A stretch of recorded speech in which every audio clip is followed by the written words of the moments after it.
Hello, everyone, and welcome to the Bluhdhaven podcast, episode number 77. As always, I'm your host, Baklfour and Today I'm joined with Buddy, as well as Mike. So a little update, as always. So thank you everyone who came out to Munchkin Mondays last night. It was absolutely insane. We actually had a special guest, Brandy's mom, who is like the designated Munchkin master, joined us last night, and it was a lot of fun. So next Monday we're going to be doing the Jurassic Mark, I think is what it's called. I don't know. It's the Jurassic version of Munchkin. So we'll be playing like dinosaur themed and stuff like that. So if you guys missed out on Monday's stream, make sure to come by next Monday at 7 p.m. on our Twitch channel to check that out. We also have just a few more of the bottle openers left. So if you guys want to purchase those, make sure to go to bluhdhaven.com/store to pick yours up today, as well as a few more shirts. So if you guys are interested, make sure to pick those up. On Thursday, Buddy will be streaming. hopefully Portal. Yeah. Okay. Yeah. With Kayla. Bewitched. Bewitched. And then I'll be streaming Dark Alliance, which is the new Dungeons and Dragons beat 'em up. Mm-hmm. So if you guys are interested, make sure to follow us on Twitch. But with that being said, I guess we'll just jump into the podcast. So I just came back from Louisiana, which was so much fucking fun. Found my favorite bar in the world. The dungeon, dude, it's called, right? Holy crap, dude, it is so cool. Amazing. So like, it's easily missed. So it's between like an Irish pub and like a country bar. Okay. But it's like you have like a small sign like right above you, and it's like a narrow ass hallway. Honestly, I think the hallway is maybe just as wide as the stable. Oh god. Yeah, and it's just black walls. And as soon as you get to the front, you're not allowed to take pictures at all inside of the bar. Huh. Because apparently it's a place where like musicians like frequent. Oh. So like Manson and like what the fuck is his name?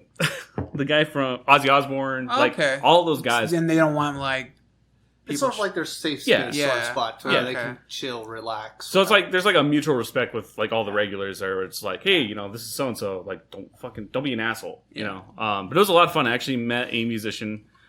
He goes by the name of Raven. He has been playing music for like 35 years. Holy shit. We connected on Instagram. He's like a really cool dude. Met him and his wife. So he said, you know, next time we're in town, hit me up.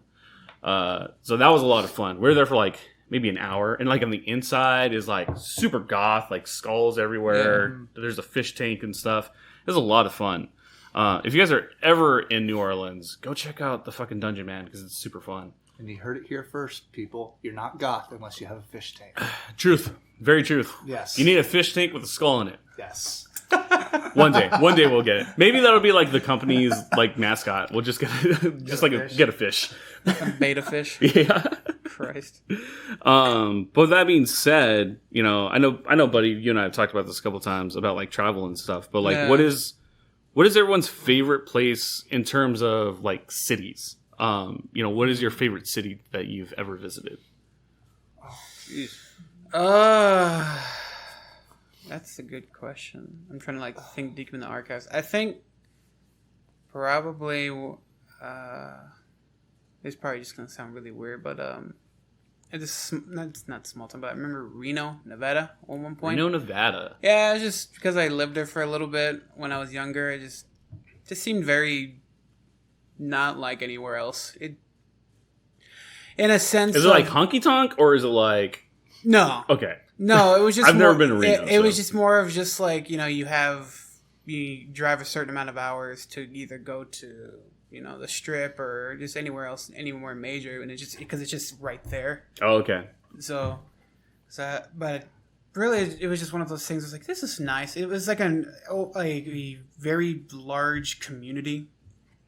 If you want to. Oh, so it was very much like a community type of city where like everyone like knew each other, but like there was also very involved in what's going around. From what I can remember, I was just like, oh, this is nice, and then. So it's like Bisbee. Yeah. If you really want to get to, it's like Bisbee. That's cool. Well, what about you, Mike? Jeez, that's hard. I mean, I've been all over the world. I mean, it's. You know, having a military life for a while is really kind of advantageous in that fact. I was able to travel to all these really cool cities all over the world.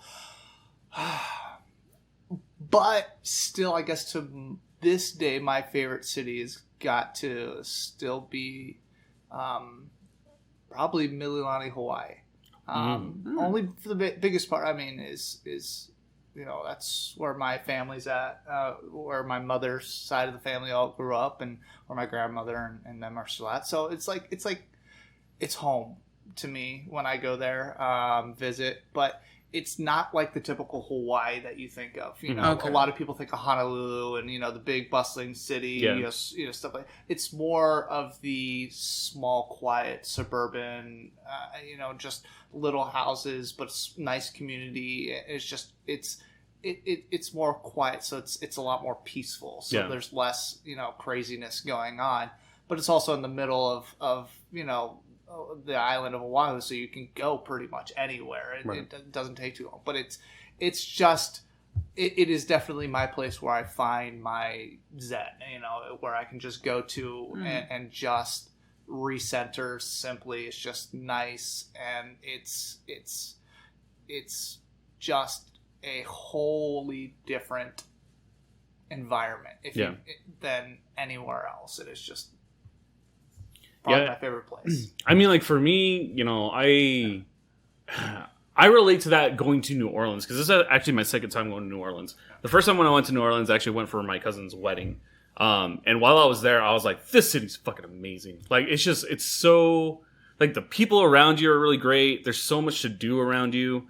And, this time around, I felt very, very comfortable. I was thriving on Bourbon Street. Anywhere that we went, I was like, holy shit, there's so many interesting people here. We went to like a ton of different stores where like there was a comic book store, and one thing I love about comic book stores is like, if you're into comics, someone in there is going to talk to you about whatever it is you like.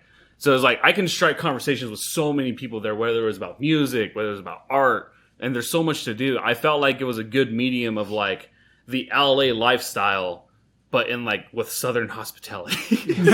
I can get that. Yeah.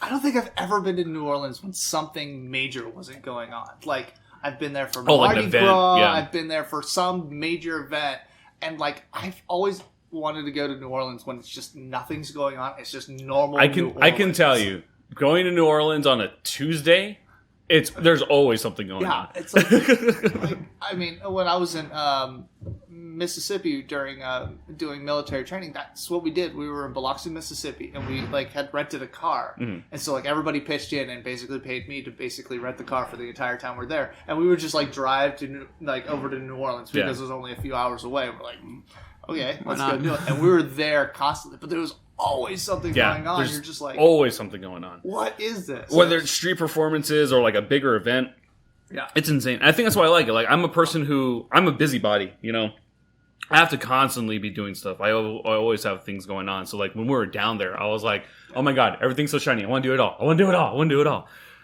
It's about the food for me, man. Oh my God. Dude, the food is so ridiculous. Good. Holy crap. All of that food is in that whole area. Like all the way from like freaking like southern Miss, that whole Gulf area. Gulf, yeah. Just all the food over there is phenomenal. So good. Especially the fucking fish, man. I'm a huge fish person. It was like, ooh, we went to the sushi restaurant, and it was like some of the best salmon I ever had. I was like, oh my God.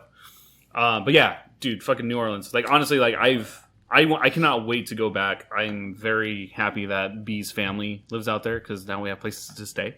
So it's a much cheaper trip. Makes sense. That always helps. Yeah, exactly. I mean, that's why I like to make friends in different places, because I know, like, if I'm ever out there, I'd be like, hey, let me crash on the couch. Right? That's what I do when I go to Hawaii. I mean, it's stay with family, so I don't have to pay for that ridiculous hotel. But 1 week in a hotel is basically a whole month of me just hanging out. Yeah, so, I mean, it's expensive. Yeah. That's all. I mean, and I understand why a lot of people can't travel, because a lot of people don't have those connections. Yeah, and it's such a bummer. But if you guys are able to go travel, I always talk about it on the podcast. Please do. It's so much fun. You'll learn so much about people and so much about their different cultures. It's a lot of fun. Yeah. I mean, God, I've been traveling so much lately. I'm so tired. Actually, we're going to be going back up to California soon, and I'm like, ugh. but in a good way. So for those who haven't actually met Mike, because I don't think we've had you on the podcast yet. Nope. Tell us a little bit about what you do and who you are. Oh wow. I am as a military veteran. I did 8 years in the military, which allowed me to travel all over. Originally, I am from Ohio, yeah, lovely being down here in Arizona. You know, it's so much nicer. Ohio doesn't exist. No. Ohio exists. No, when Cleveland doesn't exist. There's a difference. I don't know. Cleveland's kind of coming back on the map now that their football team's finally good. So, but no, I just love being away from the snow. That's the biggest thing. I'm done with snow. Sorry, Mom and Dad. Did military life. It was fantastic. Allowed me to go all over. So during that time, I really just kind of traveled the world, had some fun. Just enjoying things. Now I'm here in Arizona. Decided to stay here. Married. Just working. Doing my own podcast as well. A lot of my own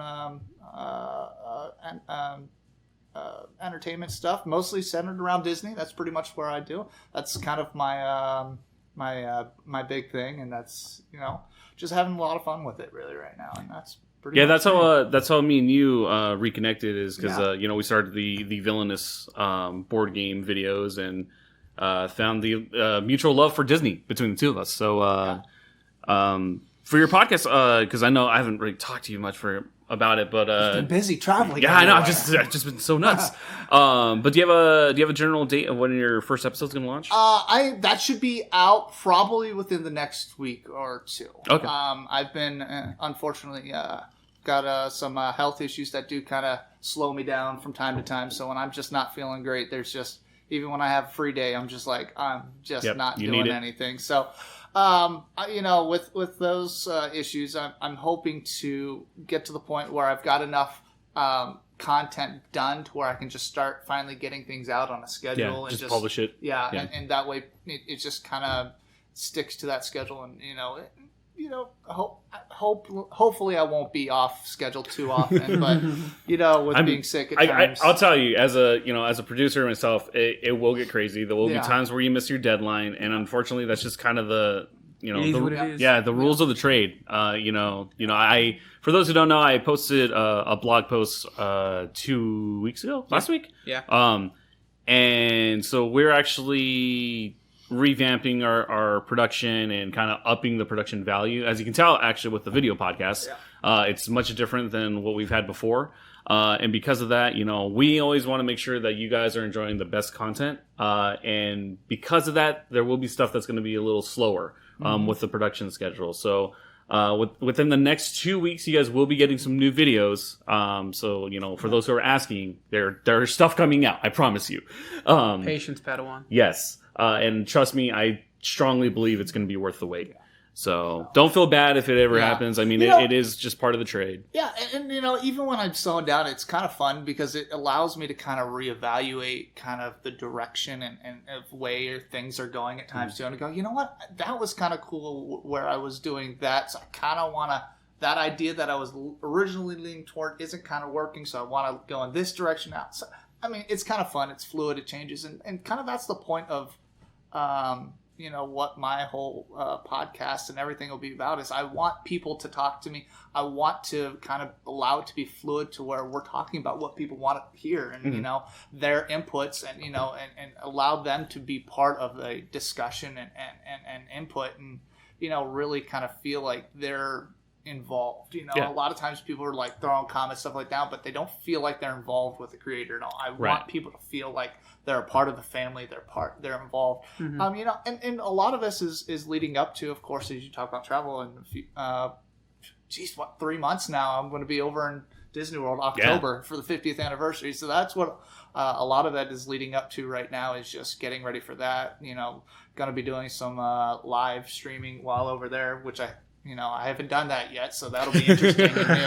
The chaos that goes with that. Oh, but at the same time, trying to enjoy, my anniversary, and one vacation a year. Yeah, it's a culmination of like Yeah. 4 different things. So It'll be fun. A lot of fun.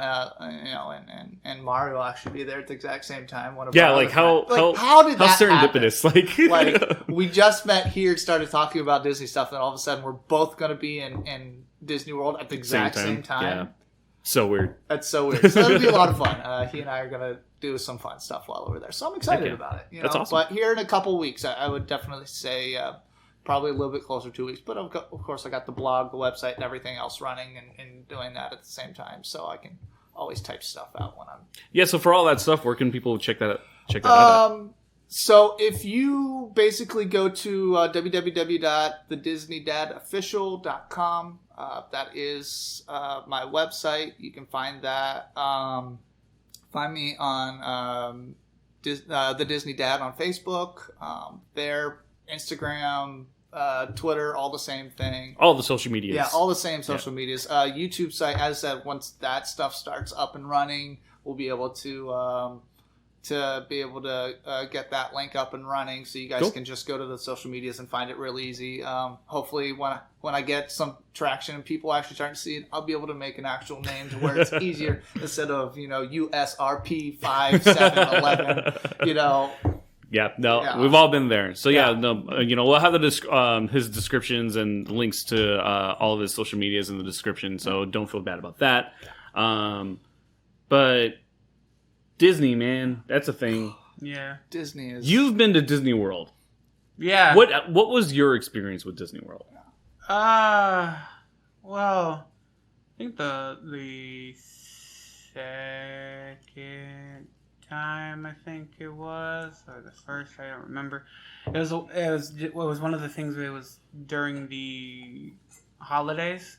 It was like somewhere in it was doing one of like their Christmas things at the time. I think I was with you because I remember we went in like it was November because it was cold as fuck on the bus. Yep, it was somewhere along those lines, and just I think that was probably like the most interesting for me. It was just like, oh, this is cool because I like the theme. The theme of it was just as cool, or having like the snow down the. Going down Main Street. Oh yeah, that was always cool. Yeah, or snow as you. The bubbles. Yeah, it was still cool. There was that. If I really had to make a thing, if ever someone told me, or basically had a gun to my head, choose which one, I'd still probably choose the one in California. I'm the same way. I mean, I might be a little biased, but like, I do like Disney World. I do like Disney World for what it is. I just feel like there's certain things that are different and not necessarily in a good way. Looking at you, Small World, which I get why. At least again, it's the original Small World, not the fake one over in California. Whatever, the California one's big and shiny. You know what? I would love to see them do, like, if it wasn't for the fact that the one in Florida is the original one from the World Fair. Yeah. You know, I love how they updated the one in California to have all the different characters from the different movies. Yeah, like the Disney characters. Small World. Yeah. Like, that was cool. I wish they could do that over in the I don't know why they don't. Because they want to keep it authentic to the original. They've talked about it for years and years and years, especially since California did it, but I think they want to keep it authentic. Because it is a piece of history at the same time, you know, to mess with. Like, I think that's the same way why you're never really going to see a lot of changes with the Carousel of Progress and stuff like that, because those are historical things that were, you know. Yeah. Well, I mean, they're also original works of art from Walt and his team. Yeah. I mean, like those are never changing. Yeah, and I think Disney should always hold on to that balance. Like, that is one of the things that worries me at times, is Disney keeps wanting to update and stuff like that, and you see a lot of the old stuff just start to disappear, and I'm like, I really hope they hold on to certain things that are from Walt's time. Like fundamental. Always. Yeah. Which, I mean, I think they do. I honestly feel like they do have a good balance in California, because I mean, like, look at like the rocket ships, right? Mm-hmm. Like, even though the rocket ships are gone, I mean, like the actual ride vehicles themselves are still around in the park. Mm-hmm. The structure itself is still there. It's just it's utilized differently. I do think they find a good way to balance it out by bringing innovation. Because I mean, the problem with California is that they're stuck in a box. Oh, it's horrible. You know, like they only have limited area to really utilize. So it's like, how do you both improve the park by being innovative, but while still retaining, you know, like its originality or, you know, preserving artifacts and stuff like that. Yeah, no, it's tough. Because you're never going to be, no one's ever going to be 100% satisfied. But I do think they do it in a you know, a relatively good way.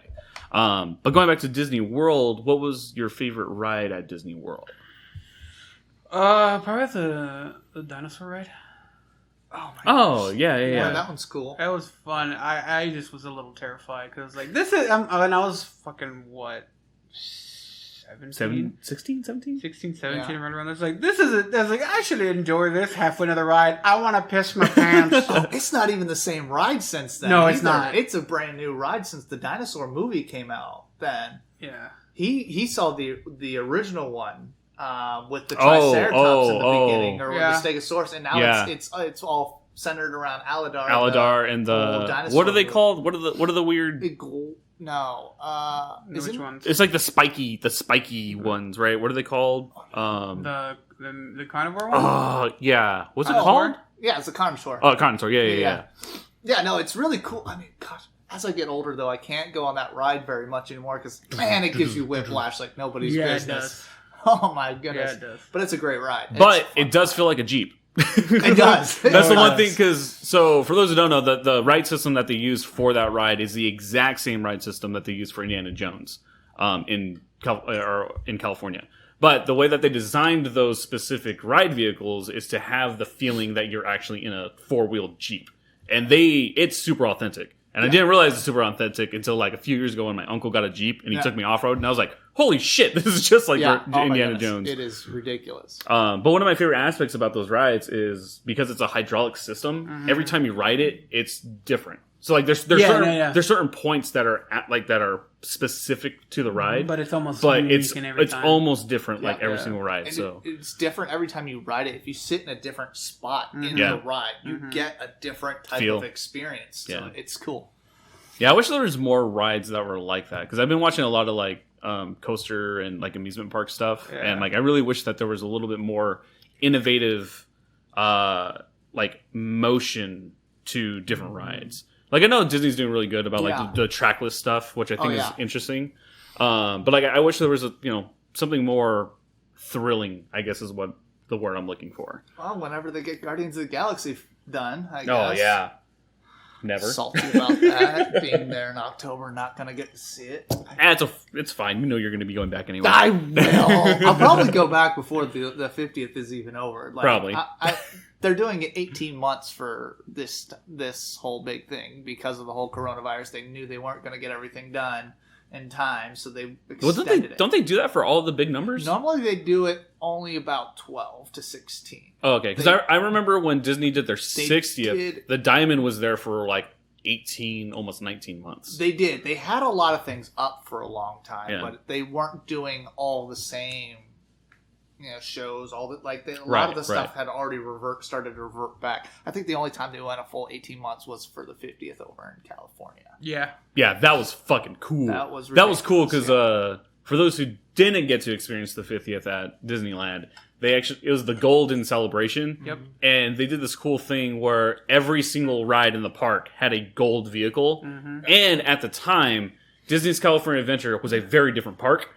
And they had these Mickey Mouse statues all around the park, and they had hidden golden ones all throughout the park. They're going to be over in Disney World this year. Oh, is that what they're doing with them? They're putting them over in Disney World this year. That's cool. They're going to be all these cool golden statues all over the place. That makes sense because they already have all the gold shit from 10 years ago. Which I don't see why they wouldn't reuse it. They're fantastic, and they never get used. So the fact that they're bringing them out, I think, is a great touch. The fireworks show is going to be back, yay! But it's going to be different. It won't be Happily Ever After. It'll be, I heard Enchanted or something like that. It's just for the 50s. Just something new. Yeah, it's cool. This will be the first time they're doing projections down Main Street. Like they do at California. Yeah. Well, I don't know. I've never seen the So fireworks yeah, show. so they do that at the California show. They have it where you're on Main Street and it's all projected all the way down. Yeah, it's going to be projected all the way down That's Main cool. Street, which is different because I think Main Street's a little bit longer in Disney World.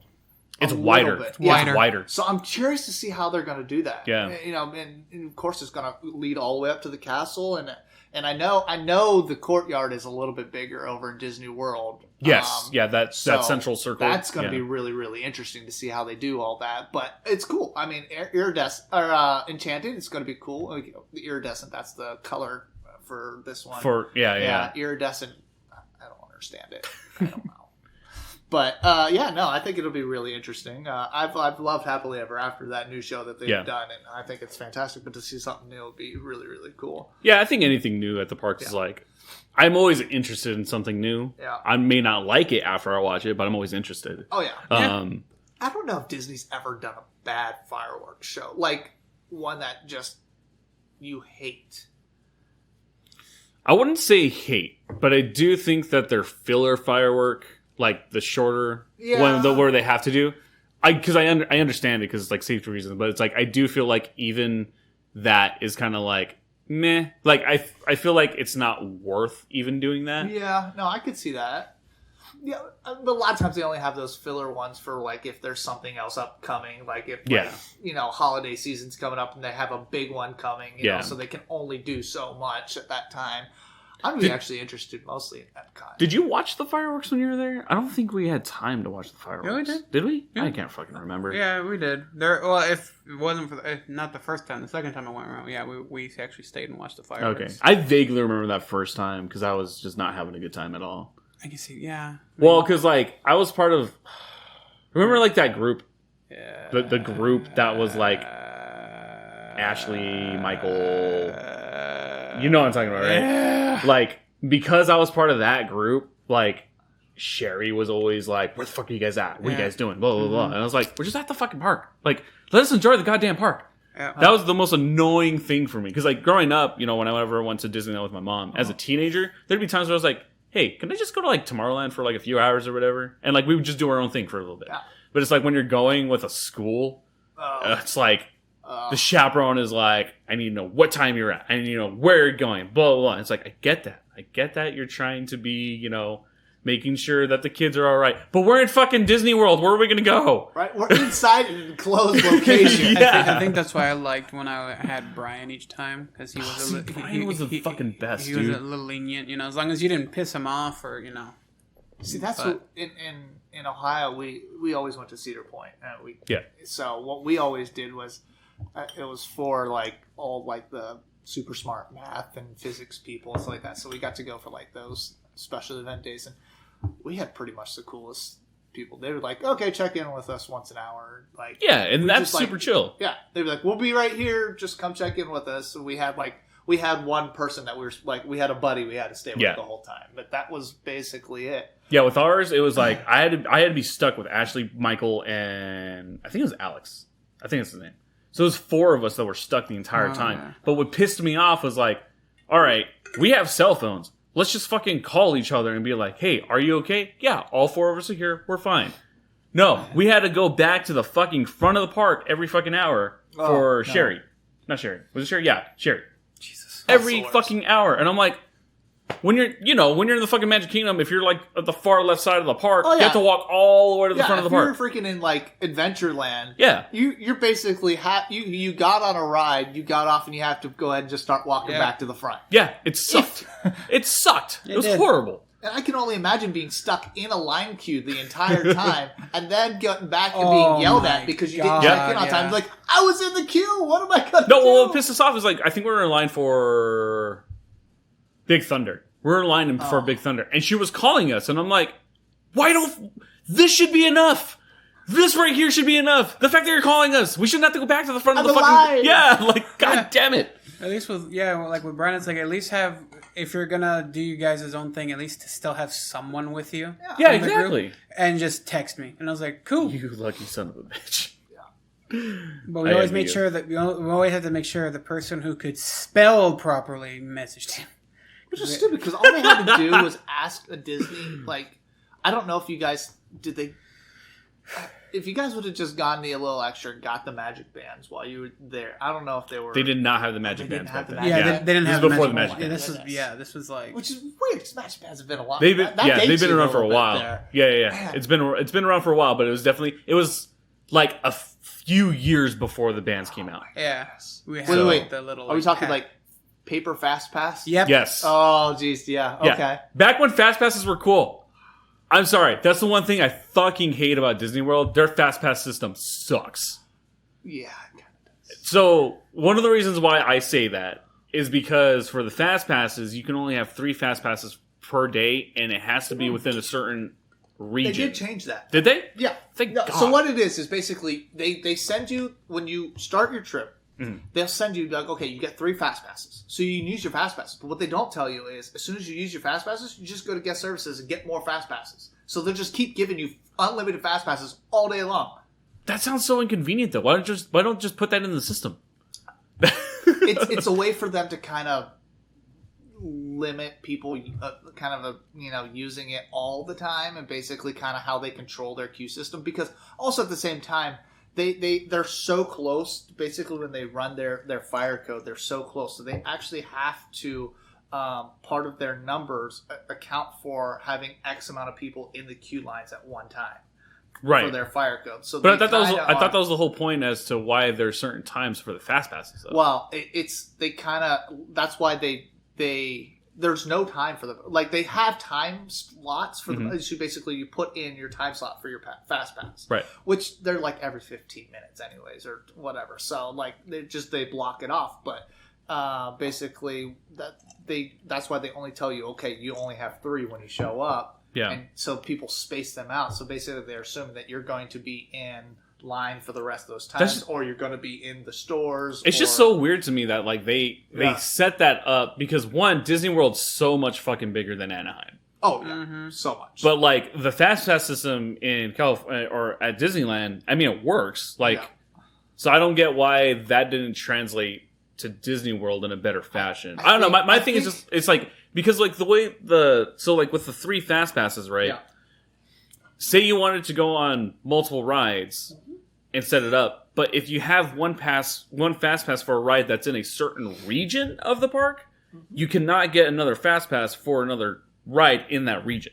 That was when it first came out. Okay. Yeah, that was towards when it first came out. They got rid of that a long time ago. Thank God, because that was horrible. It sucked, because it's like, you couldn't really enjoy it. I mean, obviously I haven't been to Disney World in a while, so, I mean, obviously I have to go back and get better critique about their system. Yeah, but, which is weird, because they actually don't even have fast passes right now, because of the whole, they got rid of them. Yeah, well, because I think now they have, online reservations for your times and stuff now, as opposed to... they have the virtual queues, but that's only for the major...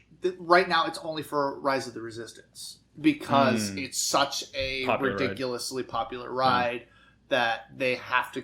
They can only put so much in the queue. I wonder if they're going to start doing that with other rides, though, because I feel like this is the stress test to see how well the system could handle it. I've heard that they're going to for different ones, but I'm actually surprised that they're not doing it for Remy's Ratatouille when it comes out. They're not? No. Mm. I've heard I feel like nothing that's going to be a quick change. I don't want to say no, but I haven't heard anything, but I also haven't seen anything set up. Normally, you start to see them start to build it up in their app to start to allow that. Nothing. Nobody's heard a thing about it yet. So, it could be on a back end thing, though. So all we know is Remy's opening up on October 1st. That's all we know. Cool. To me, I would think that they would do it, because what they're going to cause is, huge claustrophobia and congestion right in the France Pavilion. Oh yeah, of course. It's just going to be ridiculous. Why they wouldn't do it on a virtual queue? But I honestly feel like, because there's so many new rides that are going to be coming out, I feel like Rise of the Resistance is a stress test, and they're going to start doing that with every new. The new Princess and the Frog ride, right? Even though they have a long ass queue for it, I do feel like they may do like a virtual queue for people who don't want to wait in the standby line. Yeah, I don't know. I'd be interested to see, because the fact is, people are willing to wait for as long as they do for Splash now. Yeah, I know. Like Splash Mountain. Splash Mountain's always like a 2-hour wait. Yeah. But I've heard rumors at the same time they might be going to a new fast pass system that's sort of like Universal.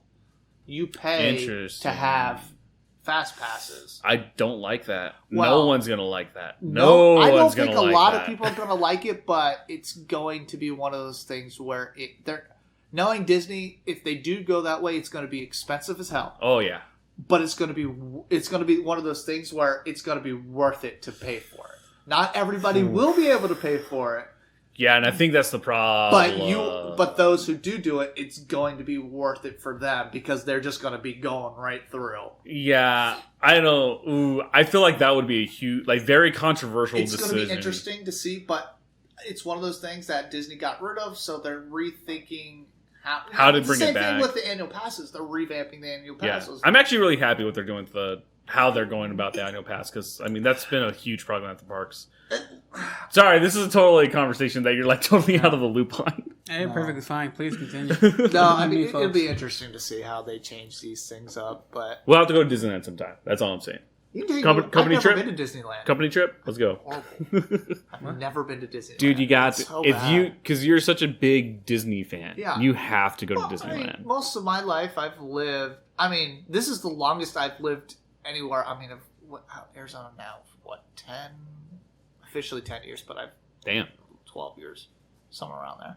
But I've been off doing military stuff all the time, but I've never had a chance to work my way over to California to do that. And I'm like... Because here's the thing. If you can afford to go to Disney World, you can go to Disneyland. Yeah. Oh, no, absolutely. I mean, I've dropped so much money on Disney World. It's ridiculous. But I've always enjoyed Disney World. I mean, that's kind of where I worked for a while. I worked there for a summer. And so I know Disney World. And it's to me, it's more home than Disneyland is. But yeah, no, which totally makes sense. You know, I've always liked the aspect that Disneyland was more for families and kids. I mean, they're kind of centered around that, and they've kind of gone more adult-centric with Disney World. Well, I feel like, this is the way that I look at it. I look at Disneyland as like the park that, like the carnival, right? You go with your family to the carnival to enjoy the park. Yeah. Disney World, I feel like, is when you're going for a vacation. Yes, like, that's a big... To me, those are the two massive differences. Yeah. So, because I mean, like, for me, when I was living out in LA, like, I'd go down to Disneyland for a corn dog. Just like, you know, like, just because I could. All right. But I'm not going to go to Disney World for a corn dog. You know what I mean? Like, it's just like, it feels like it's a more leisure park, whereas Disney World is very much like... Drinking. Drinking. There's drinking. Vacation. It's funny you mention that. When we were at Disney World, there was like... It looked like a trap. It might have not been, but it just seemed like it. We were there, and I was finished using the bathroom, and there's a few other people, like, the group buddies are like, what are you guys looking at? I was like, there were 3 alcoholic drinks just sitting on top of the trash can, unused. No one has touched them, and we feel like it's a trap. I looked at it, and it shit you not, 3 fucking nice little things of like, probably like Budweiser or whatever. It was just sitting right there. No one has touched them. I bet you they were in the German area of.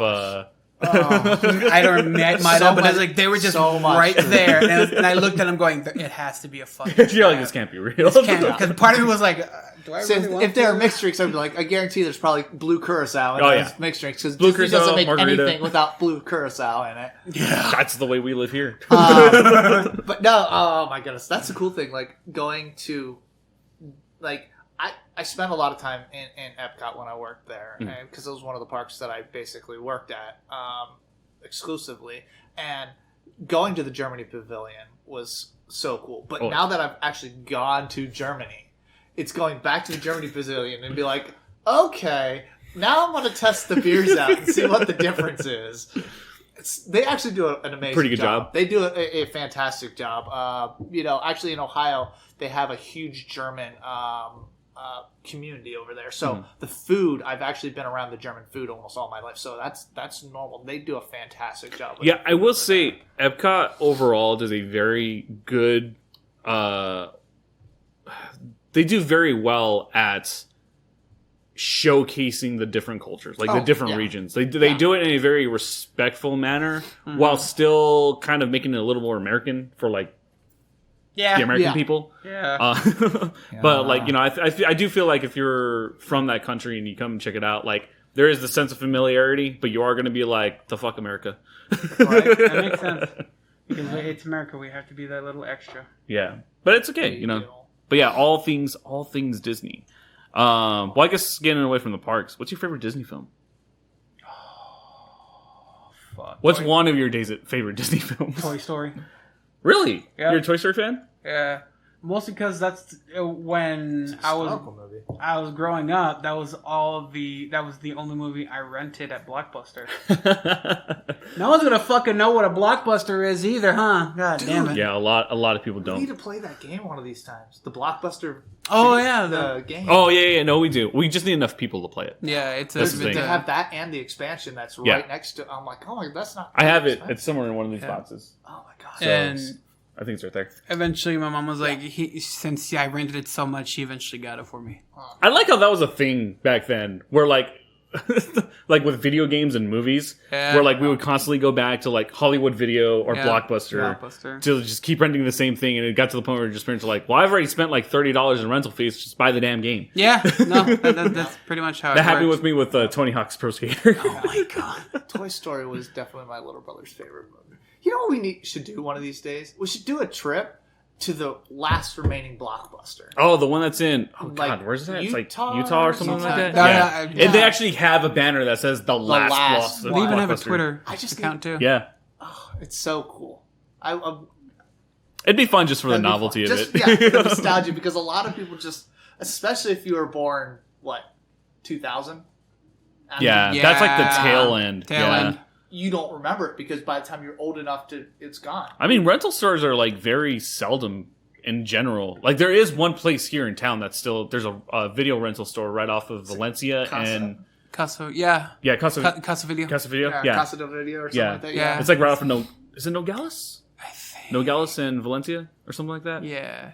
Well, there's the other First. one that's on like they have a couple of places. There's one on like Speedway or something like that. Really? There's Oh. one that's like a video rental place that also has like a small theater, I think. Fuck yeah, that's cool. I think I remember. Theater? But there's Yeah. there's the Casa one that's like right next to like a record like store Yeah. too. That one. Oh, yeah. there's a couple in town. Yeah. Yeah, but Local. but I remember every now and then when I pass Campbell and Irvington, where the old Blockbuster used to be, and just see it's a Verizon store, and I'm like, bastards. Right. Oh my goodness. Yeah, Blockbuster. Man. What's your favorite Disney video? Let's get Favorite. God damn it. This is a hard question hard, for me. right? It is. Because I watched a lot of Disney growing up. I mean, like we had like the Disney tapes, and like I fucking the Black Cauldron, Oh, yeah. Lion King, I remember playing Aladdin. the Black Cauldron video game on my freaking PC way yeah. back in the day. The floppy disk and flipping it. Oh, good times. But favorite, I mean, now it's Disney owned, but it used to be a Touchstone, which is Nightmare Before Christmas. Like that is my all time favorite Disney movie. Yeah. Just for the aesthetic, the storytelling. I think it was a very clever movie overall. Tim Burton's best movie. Yeah, absolutely. What happened, Tim? What happened after that? Ever since Corpse Don't talk Bride, about it. That wasn't him. I thought it was Tim Burton. No, That might have been his production. yeah, company. production, but Production. he didn't. Yeah. He wasn't the makes sense. person about it. Yeah, I don't know. Yeah, just his Charlie and the Chocolate Factory. I was like, that was. I wasn't a fan. I was a fan of the fact that they brought more from the book. Do we want to talk real? Let's talk about his Alice in Batman Wonder- stuff. You know what? I didn't mind his. I didn't mind his Batman because I did. One of the things because now we're getting into comic books.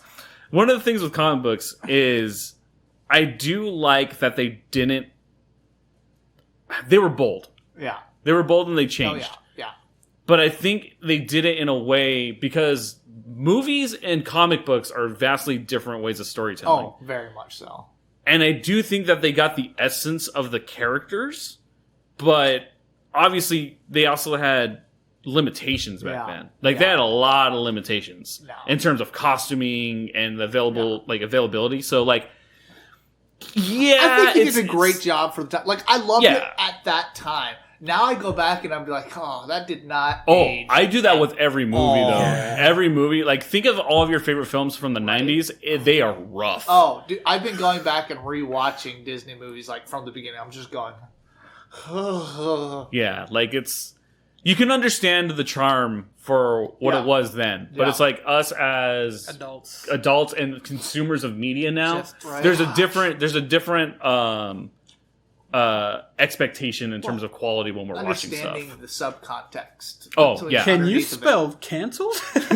Like, I remember watching Grease all the time when I was a young kid. Now that I'm older, I'm going, why was I watching Grease as a young kid? That was a horrible movie to allow me to watch as a kid. It's all about sex. Dramatic. Yeah. Oh, my goodness. But that's the thing, too. It's like, I think it's a good commentary about, like, what things were allowed and what are things allowed now. Like, in terms of, like, rating and storytelling, like, it is a very important conversation to have, to be like, well, obviously they couldn't say that explicitly. So how do you go about it with conveying a similar message, but doing it differently? Oh, yeah.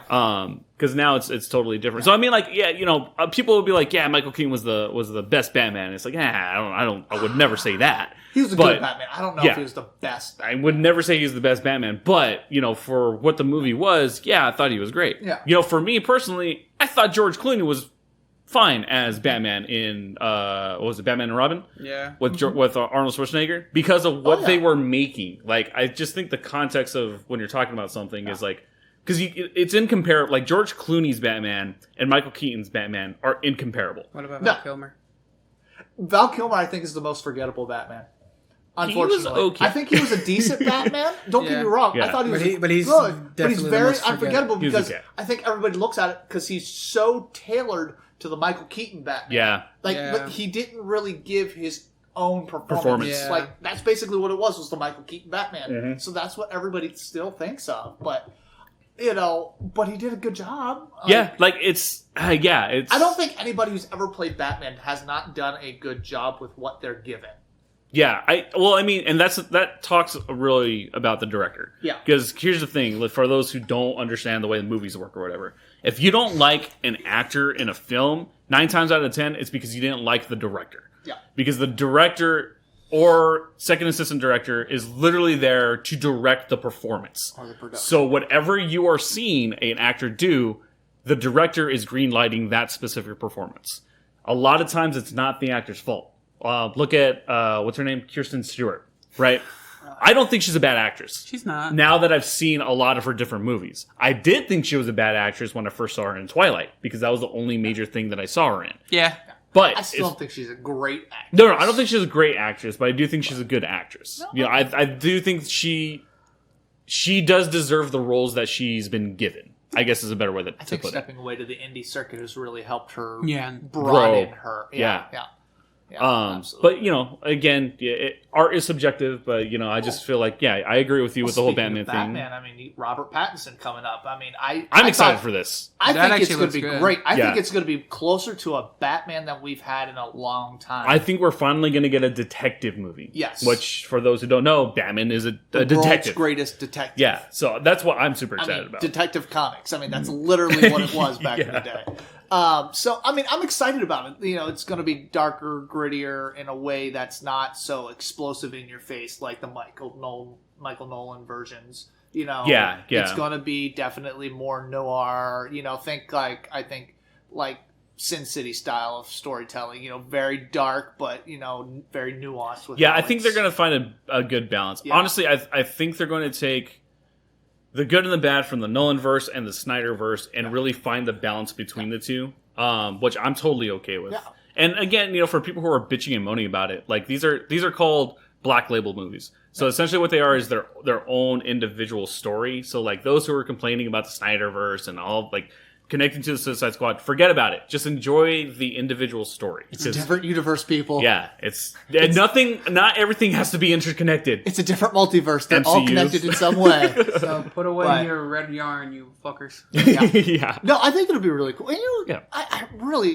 I'm one of those people. I'm kind of bummed. I wish we could have seen more of the outcome of the Snyderverse because I enjoyed Ben Affleck's I thought he did a fantastic job as a Batman. I think Ben Affleck. I'm going to be criticized for this. I think Ben Affleck is the greatest Batman we have ever seen on film. I think he's the closest to the most true, except for the small little things that we've seen for the longest time.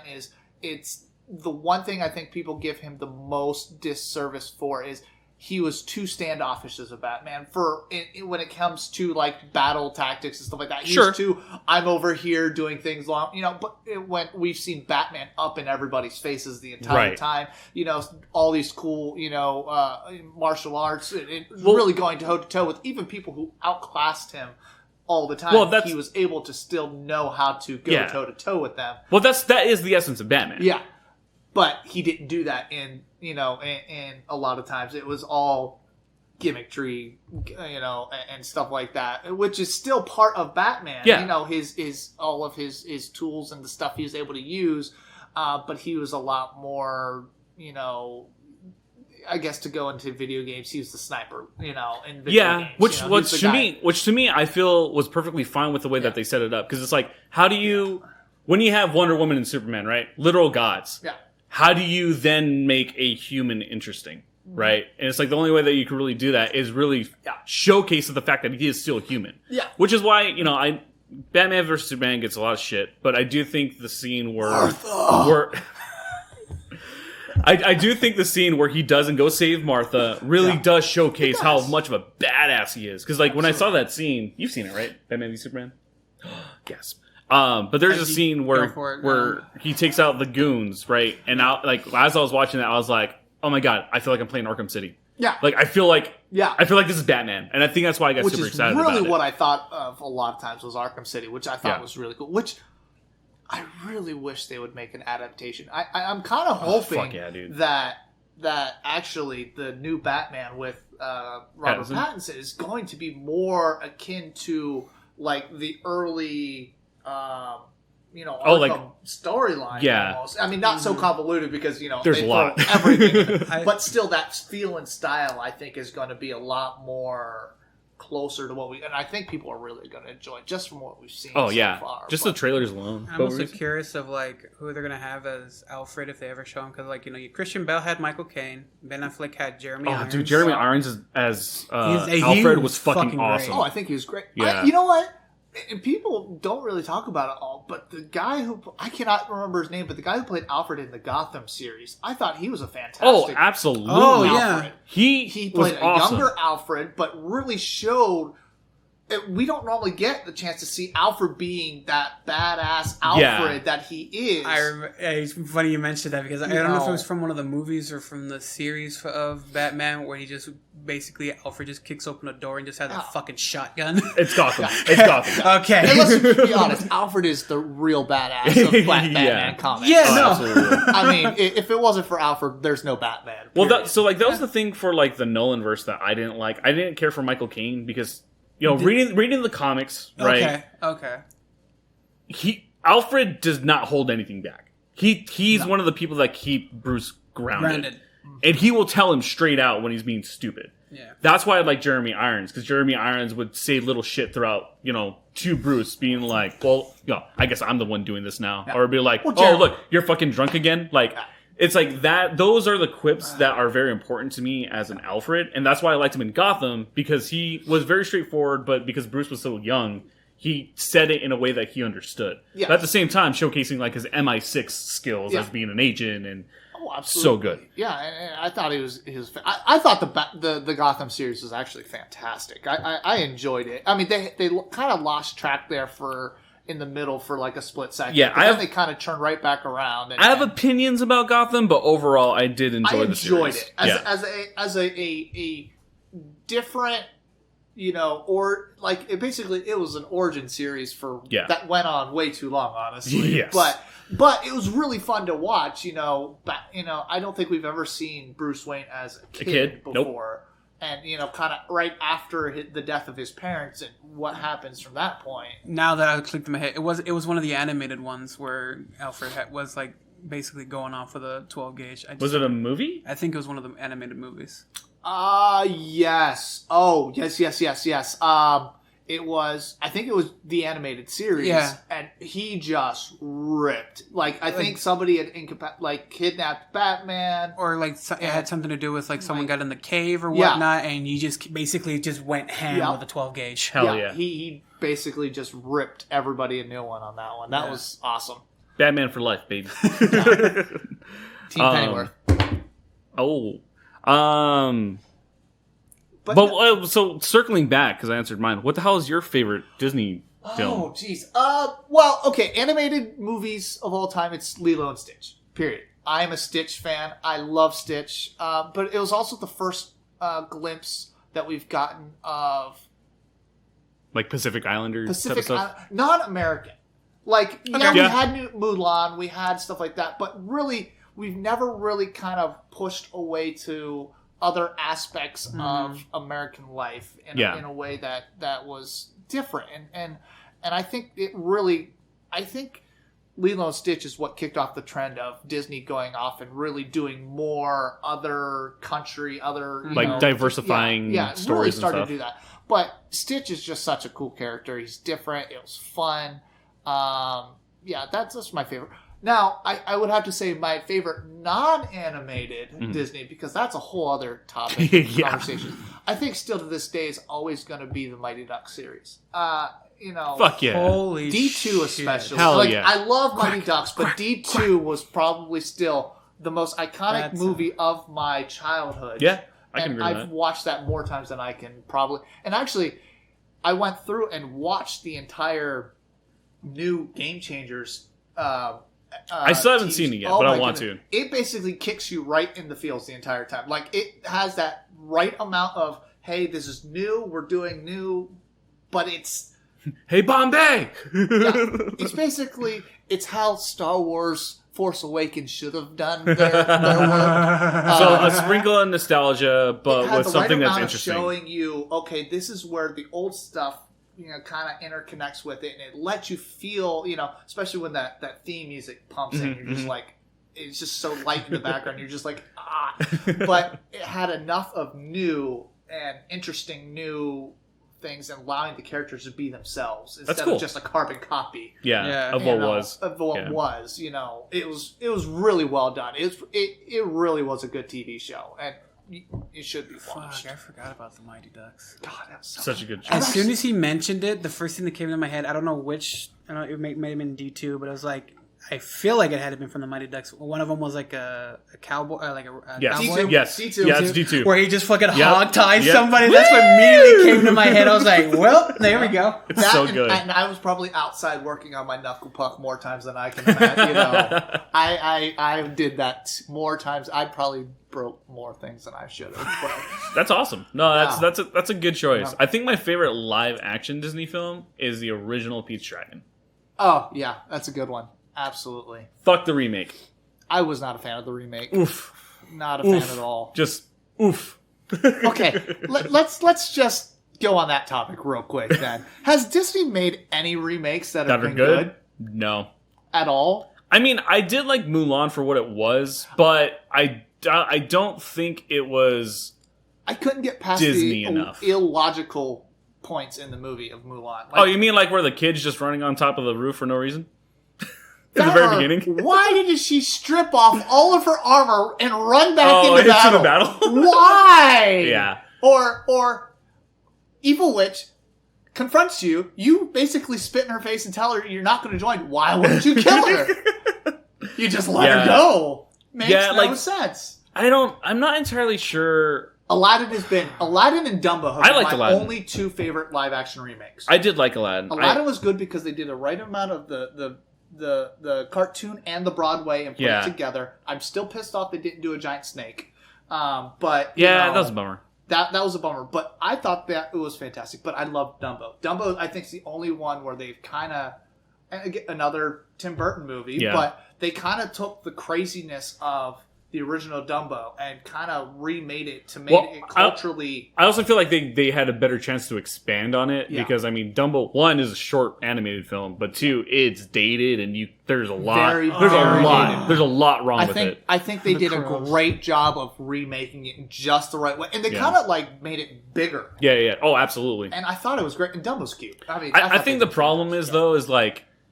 And I know Disney is going to continue doing this because, unfortunately, it just makes a lot of money. But I do feel like they are putting too many resources in remakes and not really expanding what Disney really can be. I think somebody brought up a point to me the other day, and I think it's actually makes sense why Disney's doing a lot of these remakes. I think a lot of it has to do with IP. Oh, fuck yeah. In order they have to remake or do something, or they lose the IP to some of their stuff. You read about that whole shit about them trademarking like Thor and all the other gods, right? Yeah. Like, that's blowing back in their faces actually right now, really big. It's just like you can't really trademark mythology that's been around predating your own company. Yeah, you know? like it's because it's all in what's it called? All the Loki. Well, no, it's there's a certain word where if it's past a certain date, then no one it's fair use. You cannot trademark it. Public domain. Public domain. Yeah. And it's like y'all are ballsy. Like I cannot believe that it's ridiculous. Yeah, it's frustrating because as us as creators, it's like you do want opportunities for people to create stories and stuff like that. But when Disney has 7 remakes in their timeline. You're then taking all those artists, all those directors, all those writers away from potential fantastic stories that can be brought. I don't even understand. I don't understand why they go through and if they gave me a true live action remake that's actually true to their original, if they just went, okay, let's say Lion King. If they just took Lion King and just CGI'd it, but it was the exact same thing as before, everyone would have been okay with it. I think that the fact is that they kind of they changed stuff up. And people they changed the wrong things. Yeah. I think is what it was. They lost the magic in their changes. Yeah. But I think the biggest thing is they've had directors that don't care. They're not Disney. Yeah. They're not Disney directors. They're these big name directors that are Disney's bringing in. Originally, when they made all these awesome awesome animated movies, it was the same people working on the same stuff, and they were Disney company people. Yep. They cared about their product. Now they have these big name directors coming in and going, I'll throw my spin on it. And to be fair, there's nothing wrong getting a big spin. There's a big name director, but the problem with that is when you have directors like that, right, who have a specific style. Yes. Who are very much people who are in control of their project. Then you're going to have a lot of butting heads. Yes. Because then as a director, you want to do your own spin on it. But then you have, the company who's like, no. And then you have to find a middle ground. And then it gets super complicated. Can you imagine just like a Disney film that's directed by James Cameron or Stanley Kubrick? Dude. We already do. Avatar. Oh, James Cameron. Well, but that was made before Disney got the rights to it, though. Well, they're working on Avatar too, though. So that's true. 100% Disney. But I feel like Avatar. I do feel like that is. But it is. It's a technicality because I do feel like Disney's like, here's the funding. We'll just let James Cameron do his thing. I think James Cameron pretty much does most of that himself, anyways. Well, yeah. I mean, but his production company does pretty much most of the funding. But if he can get that Disney money, who's going to turn that shit down? Yeah. Yeah, really. But I don't know. It's so different from what Disney is normally known for. Absolutely. It's okay that they can kind of do different things. Yeah. But when you take something such as an IP like Lion King and Little Mermaid and Beauty and the Beast, things that are established Disney, you need to bring somebody in who's... Yes, I totally get that a director wants to put their own look and spin to it. And I encourage that. Don't get me wrong. That's the whole reason that you find a director that's going to do the look justice of the movie. But they need to be true to the Disney style at the same time and the Disney magic and the Disney storytelling. That's why I feel like they just need to stop remaking their own stuff. They do. I mean, honestly, they just need to stop it because something's worked for so long. People love the story already. There's no reason for you to rehash it. No. Just do new things to keep people preoccupied. I mean, look at the success of Frozen. Right. That wasn't remade. That was a new story that, I mean, granted it was in development hell, but look at the success of it. Is it really a new story, though? No.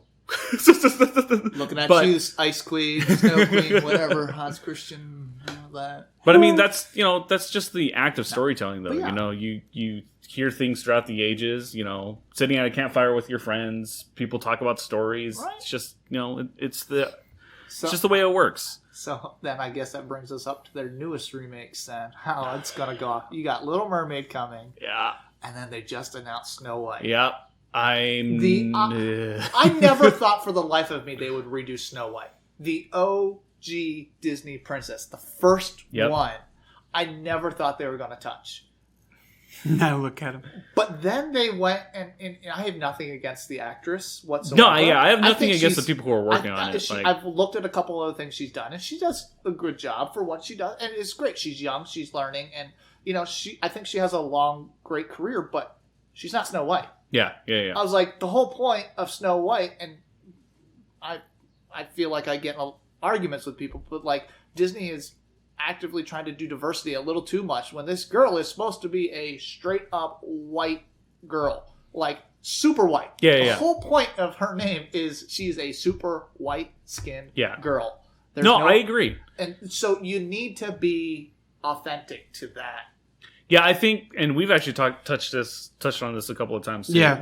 I mean, like, we love diversifying. We love inclusion, and that's perfectly okay. Absolutely. But there are certain instances where, what was that video game that got a lot of shit for not having dark-skinned people in it because it was designed in England about like knights and stuff like that. You know what I'm talking about, right? They got a lot of shit for it. There's been a few of them. Yeah, it's not chivalry, but it's like something along those lines. There's of that. like Dishonored absolutely got smacked for that. Because Dishonored. again, they're also European. But also Dishonored did it in a good way where they also did regional stuff where they brought in like Japanese people and stuff like that. Like, but I don't think it's inherently bad when you're talking in the context of things of like regional stuff. Like, I know different skinned people exist in different areas. For Africa, for example, right? Yeah. There are light skinned individuals in Africa. Yeah. But if you're talking about a African story centralizing a specific area of people, are you going to assume that person is going to be white? No. They're going to be a dark skinned individual living in that specific region and area. Mm-hmm. So why is that okay? But when you go to the European area and you're focusing on a specific time, Snow White lived in a castle with the evil queen. What type of person do you think is going to be there during that time in that era? The assumption would be a white individual. Yep. Not saying it's right, but I'm saying for the time and the context of it, what would you assume? Right. And again, we've talked about this all the time. We like to have diversity in content, but sometimes it's the context of it is also very important. I mean, don't get me wrong. I don't find I have an issue with how they changed Little Mermaid. Again, she's a mythological creature. Yeah. Okay, fine. I can go that. I mean, I have a whole bigger issue with the fact that it seems to be an issue that white redheads are being changed to black everywhere. I mean, it just seems to be what's happening all the time. If you're a white redhead, you're being changed into a black character. Yeah. That's okay. It's just funny to me more than anything. But Ariel being changed into a black person, yes, it's weird because I'm going to have to change my brain to go, okay, I'm used to the... But like you said, it's a mythological character. Mythological character. Yeah. Fine. I mean, I think every one of the sisters are all going to be a different ethnicity from what they've said. I'm like, that makes sense. Try it into horror. Yeah, that's a good way to do diversity. Yeah, that's fine with me.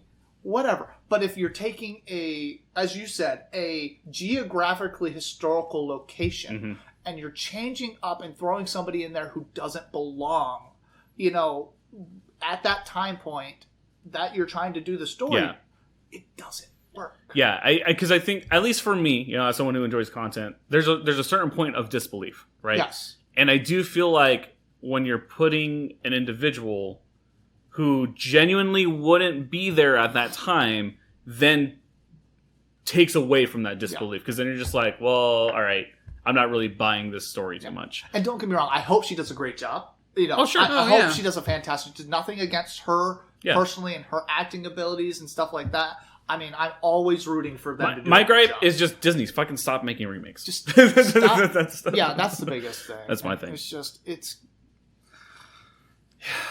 It is what it is, I guess. It is what it is. But we are coming up on time.